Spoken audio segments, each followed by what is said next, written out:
Welcome to the MCDFNL Footy Show for another week. Sean Kelly's my name. Joining me as always in the co-host chair this week, Sam Gowers. Sam, welcome to the show, mate. Thank you, mate. Good to be here. Another huge week of MCDFNL action, and congratulations to the Campbells Creek Football Club as well on their 150th anniversary celebrations. They did an absolutely fantastic job with the game on the weekend and sold out their ball and then sold out the waiting list for the ball, and it was just an absolutely fantastic weekend for Campbells Creek. And whilst we're giving out congratulations, Sammy, it'd be remiss of me not to congratulate a guest that we had on last week's show, Rachel Phelan, the president of the Lexington Football Netball Club, at the Ballarat Football League Women in Football lunch last Friday. She was named the AFL Goldfields District Football Woman of the Year. So congratulations, Rachel, from all of us here at the MCDFNL on what was a fantastic achievement. Now, we're a man down on the panel this week.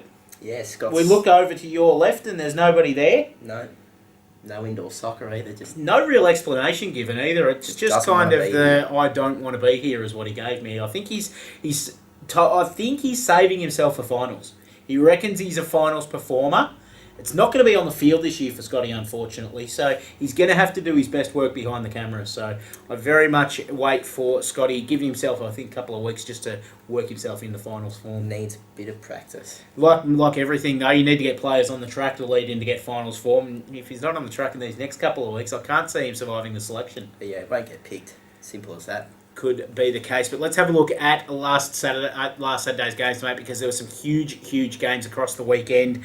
Lexington taking on Avoca was one of those, and I suppose the result a little bit of a surprise, just how close it was here. Lexington 15-7-97, defeating Avoca 13-11-89. Matty Brown was the difference for Lexington with 8 goals on the weekend, the only multiple goal kicker for the Tigers. Adrian Pilgrim kicked 4 for Avoca. Brad Schiltz 3 and Lockie Edwards 2 for the Bulldogs. Best for Lexington, Brown, Aspland, Phelan, Alexopoulos, Johnson and Torpy. And for Avoca, Dukes, Schiltz, Edwards, Wiltshire, Pilgrim and Polson.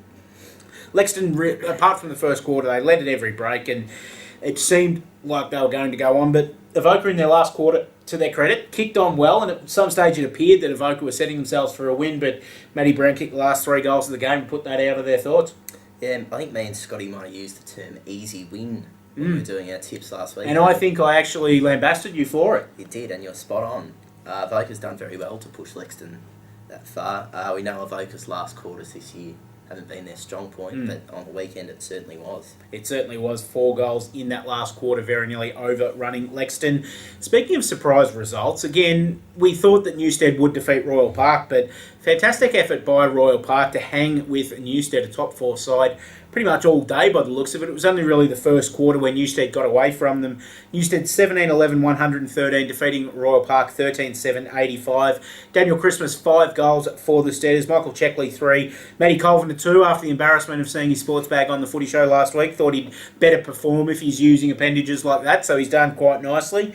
For Royal Park, Zach Stewart 5 goals, Hamish Blake 3 and Brendan Birch 2 in a great effort by Bushy. Best for Newstead, Mark Ramsey, Nathan Webster, Adam Hunter, Michael Dalrymple, Jonty Entwistle and Michael Checkley. And for Royal Park, their better players Tristan Marr, Hamish Blake, Birch, Parker, McKay and Walker. Really good result for Royal Park here, Sammy. We mentioned that first quarter, 6 goals, 5-2 to a quarter time. From that point onwards, Newstead won the game by a point.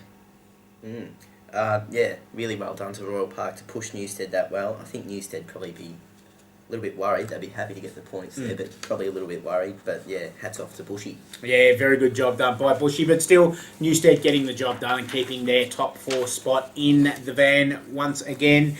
Navarre, good win on the weekend against Maldon. Really put the Dons to the sword after half-time. 21-15, 141. The Grasshoppers defeating Maldon 6-7-43. Goal kickers for Navarre, Ash Driscoll and Louis Hannett kicked 4 on the weekend. Chris Brennan booted 3 and 2 to Rathberger, Eckel, Driscoll and Redding. For Maldon, just the one multiple goal kicker on the weekend. Hayden Kelly kicked 2 for the Dons. Best for Navarre, Chettle, Harrington, Driscoll, Folkes, Driscoll and Redding. And for Maldon, Shawnee Birchall, Tom Horn, Wayne Birchall, Hayden Kelly, Pascoe and Chaffey Jones. Maldon's best players, and big loss for Maldon on the weekend, and it leaves them a little bit vulnerable. Yeah, I thought Maldon probably would have pushed Navarre a little bit more than they have there, but Navarre's obviously done very well.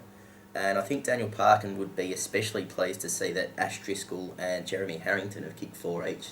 two more avenues to goal for the Grasshoppers. Not quite sure it was actually Jeremy Harrington. I think someone from Navarre might have actually slipped and not given Louis Hannett 4 goals on the weekend. They've given it to Harrington, so Might have been Jeremy. could have been Jeremy himself. We'll get that cleared up though. Whatever it said on the screen was whatever was correct. I read Hannett, and I know you saw Harrington as well, so be very interesting to see. Well, check the paperwork. That's the way to go to it. So I'll go to the paperwork for that one. But we're going to talk about Natty Bialaba taking on the Maryborough Rovers, Sammy. And this was a huge, huge win for your boys at Natty Bialaba. 33-20, 218.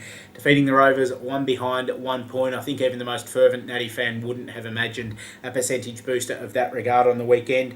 Mark Fitzgerald, 9 goals for Natty. Stephen Ross kicked 5. The Wizard, Ryan Weir, kicked 4, as did Matty Stagg. Zach Perez kicked 3. Nathan Ross, 2. And Jamie Evans, 2, amongst a host of multiples for Natty on the weekend. Best for the Swans, Ross, Mortlock, Fitzgerald, Banco, Gracco and McCarthy. And for the Rovers, Jardine, Sellers, Phillips, Kennedy, Rolls and Chris Gunn. Talk us through it, mate. It sounded like it was a pretty dire day, unfortunately, for the Rovers. Yeah, it was. Hats off to Scott Sellers and the boys for turning up each week, though. They know what the result's probably going to be, but they continue to turn up each week. Natty, obviously, very happy to get such a big win. Mark Fitzgerald's in red-hot form up forward. He is indeed, and we'll see when we have a look at the ladder later on. That's given Natty a huge, huge boost to their percentage, which could come into play in the final weeks of the season when it's deciding I suppose a 5th, 6th or maybe even a 4th position if Natty are that lucky. They'd be happy to be up there. Carisbrook taking on Talbot on the weekend in a big win to the ladder leaders. Carisbrook 27-15, 177. Defeating Talbot 3 goals for 22. Nick Wright's kicked 5 for Carisbrook. Jack Bowen and Pat Jeans have kicked 4 each. Travis Cornwell 3, Luke Tracy 3, Ryan Hudson Morgan 3, and Matty Bilton 2 for the Redbacks. David Clark, the only multiple for Talbot on the weekend with 2 goals. Best for Carisbrook, Bilton, Hudson Morgan, Wright, Jeans, Gray and Bucknell. And for Talbot, the Clark brothers were their better players, David and Ritchie, along with Whittingslow, Heathcock, Prentice and Solomon. Another huge win for Carisbrook, but I suppose more importantly, Talbot, with a defeat of this magnitude, really drops their percentage out. We know that mathematically there's still a chance for finals. They're only a game behind Malden at the moment, who they play next round. But that percentage is really going to take some getting back for Talbot now. They've really put themselves in a hole. Yeah, it's put a big dent in their finals hopes. Carisbrook just really can't be stopped, I don't think. We see Nath Wright's only kicked 1 goal on the weekend, but Nick Wright's bobbed up with 5. They've just got too many goal kickers. Yeah, they have indeed. As we saw, they've got even Jacko Bowen starting to get into some form up forward as well. Yep. And Paddy Jeans obviously floated forward out of the ruck throughout the day as well. So they've just got so many options going forward to Carisbrook. Game of the round in the end, out at Campbell's Creek, as we mentioned off the top of the program, celebrating their 150th anniversary on the weekend. And I tell you, for 96 minutes of the 100-minute game, they were in control. They had the job going well. Harcourt hit the front late in the final quarter.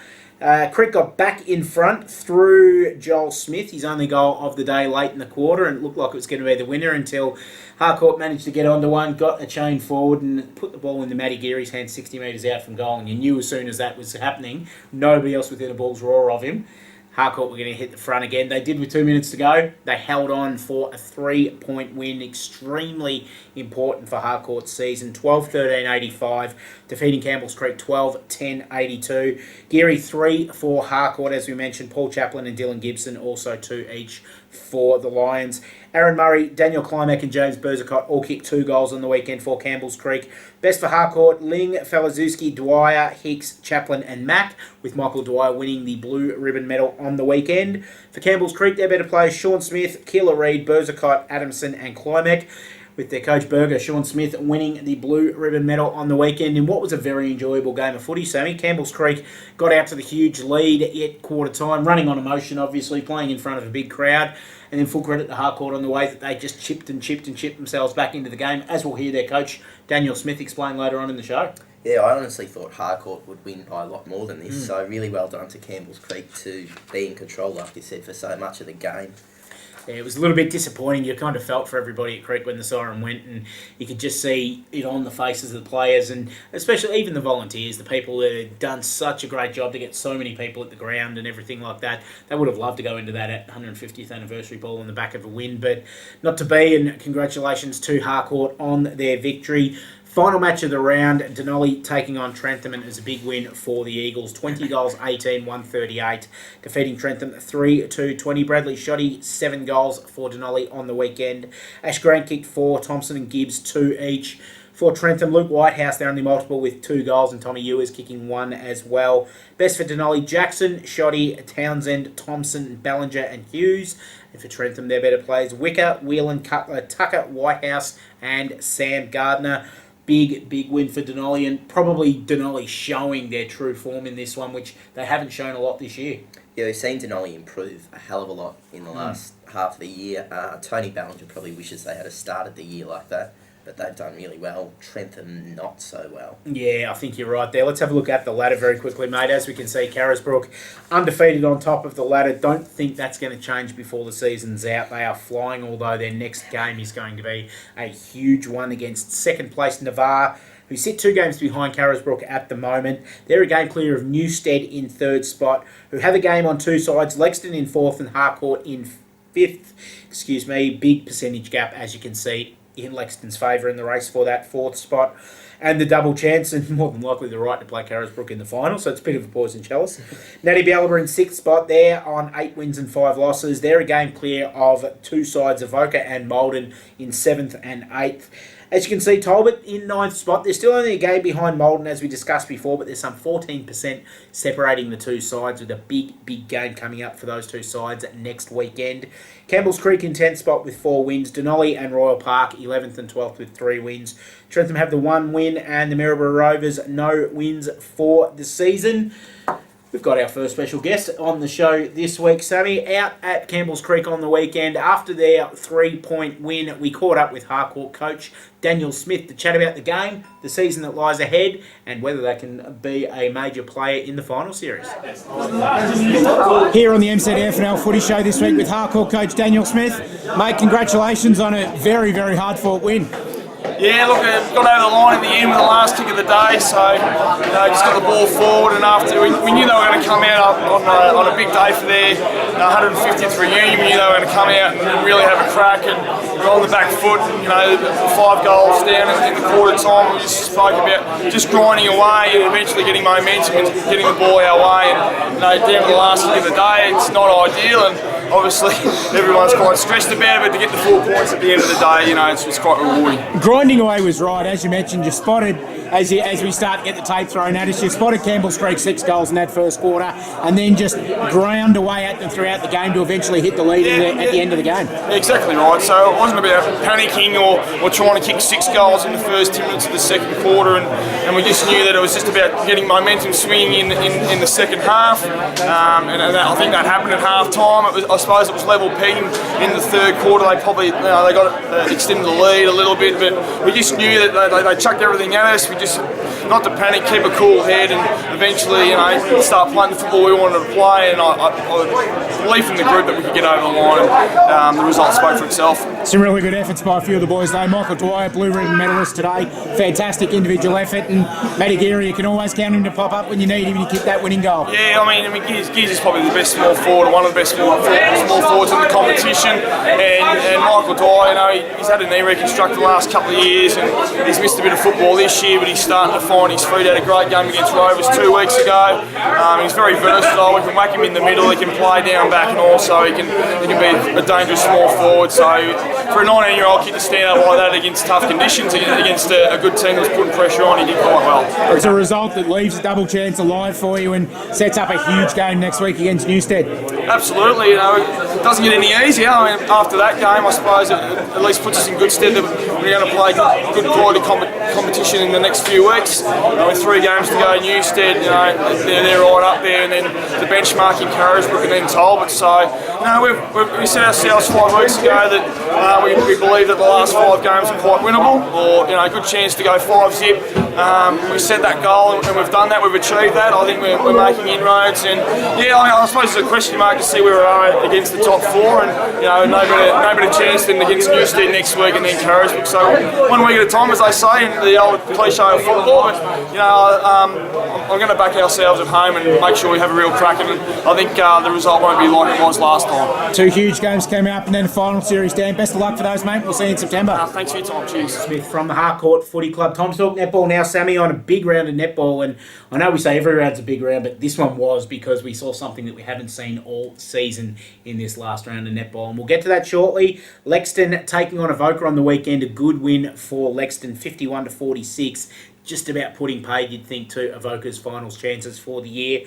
Rachel Phelan, best on court with 37 goals a day after being named the AFL Goldfields District Football Woman of the Year. So she's celebrated that one quite nicely, as Rach. The MCDFNL curse hasn't struck her either. No, it hasn't. Well. She's done well. She's come on the footy show, straight on to best on court. And that award. And the award. So it's all happening. Come on the footy show. See what happens to you. Big 2 days. Newstead taking on Royal Park. Newstead 62 defeating Royal Park 25. Kirby Kneebone 34 goals for Newstead. Hayley Jones best on court. Navarre taking on Malden. Malden 37 defeating Navarre 23. The first loss for the season for the Hoppers. Great win by Malden. Beck McKnight 23 goals. Avalon Crump 14. Beck McKnight best on court. And from all reports, the Malden girls were up and about on Saturday night, Sammy. I did have the pleasure of running into some of the Malden netballers, and they were celebrating quite hard. Very happy with the win. No, so they should be. However, they need to keep in mind it's July. Yeah, just keep a lid on it. You do not win premierships in July, girls. So celebrate, but keep a lid on it, because you'll have to face Navarre again if you want to do something constructive throughout this season. But having said that, great win, fantastic achievement for the girls. Natty Bialaba 54, defeating Maryborough Rovers 25. Paige Douglas 28 goals in a best on court performance. That puts an end to any hopes that the Maryborough Rovers were clinging on to for finals, unfortunately, Sammy. Carisbrook 85 defeating Talbot 8 on the weekend. Shayla Bandy 50 goals in a fantastic effort for Carisbrook. Sheridan Byrne best on court as well. Harcourt 66 defeating Campbell's Creek 6. Carolee McKay was fantastic for Harcourt on the weekend. She won the blue ribbon medal as a judge by the umpires. And for Campbell's Creek, Rosemary Amy won their blue ribbon medal in a good game.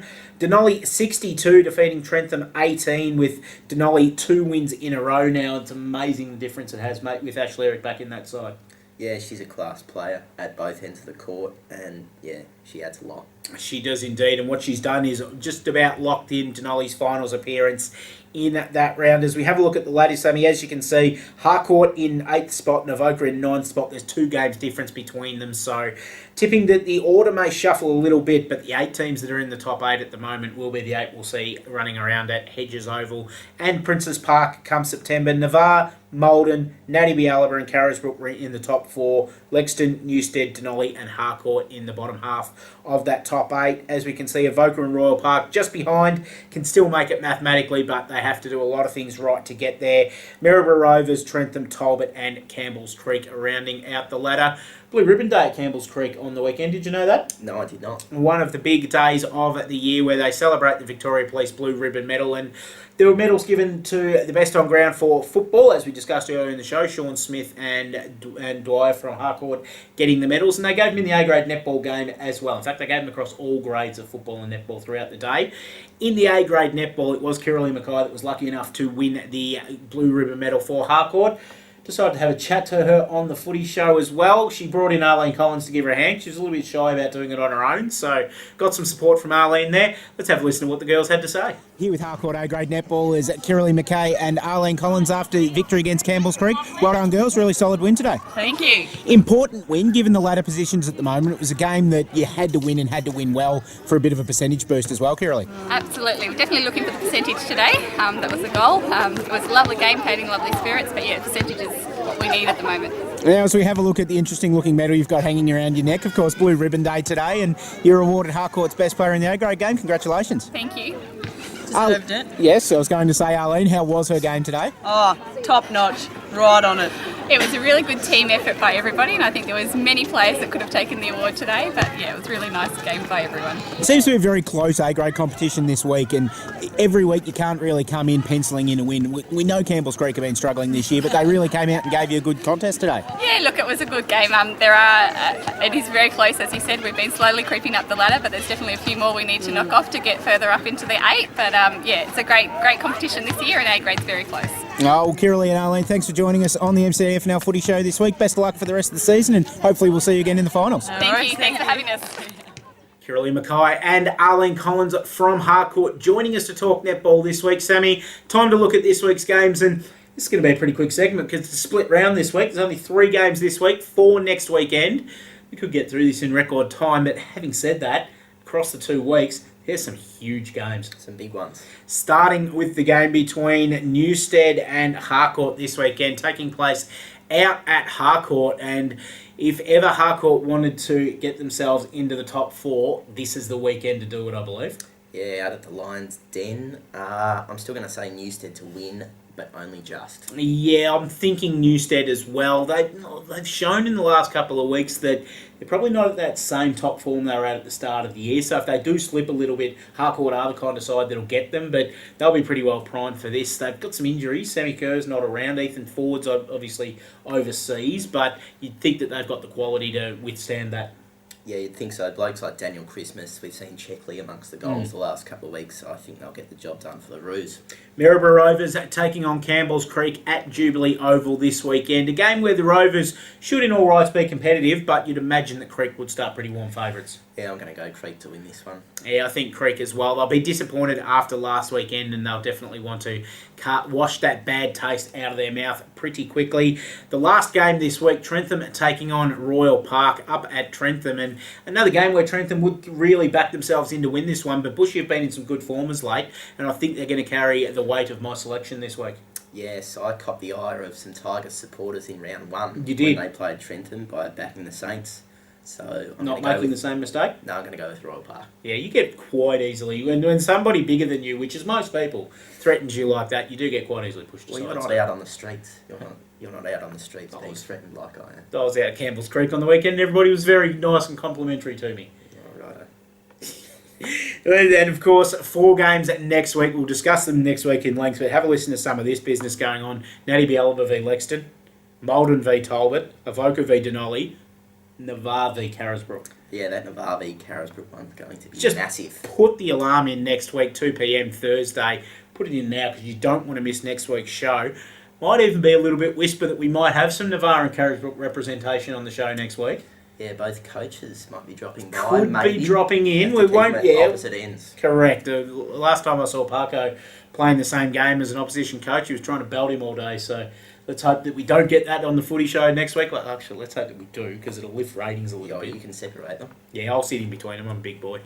But that's next week. This is this week, and we've got 3 ripping games this weekend coming up. Enjoy your weekend in the MCDFNL. If you're not playing this weekend, enjoy your break, especially leading up to final so that you're cherry ripe to go in there. Sammy, thanks again, mate. Always a pleasure, mate. Scott Carey, he's not here, so we can't thank Scott Carey this week. It's just you and me. Thanks to you, though, out there in the audience for joining us once again on our new look portal this week as well. Thank you on the website. So thanks for joining us on that, and we'll see you next week.